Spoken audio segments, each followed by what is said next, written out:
Universitas Hasanuddin kembali menyelenggarakan wisuda program sarjana, vokasi, magister, doktor, spesialis, dan profesi untuk periode wisuda Desember.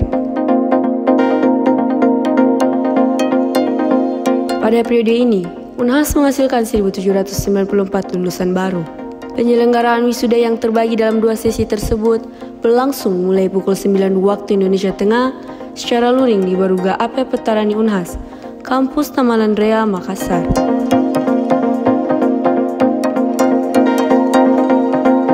Rektor Unhas Jamaluddin Jompa menyampaikan ucapan selamat dan rasa bangga serta penghargaan kepada seluruh wisudawan yang telah berhasil menyelesaikan studinya di Unhas. Dalam sambutannya, Prof. JJ memberikan gambaran tentang prestasi Unhas sepanjang tahun 2022. Prof. JJ mengatakan di usia Unhas yang ke-66 tahun dengan mengusung tema Working Together for Unhas Excellence dengan tagline Unhasku Bersatu, Unhasku Kuat merupakan bagian dalam mewujudkan nilai-nilai keunhasan yakni integritas, inovatif, katalitik, dan arif.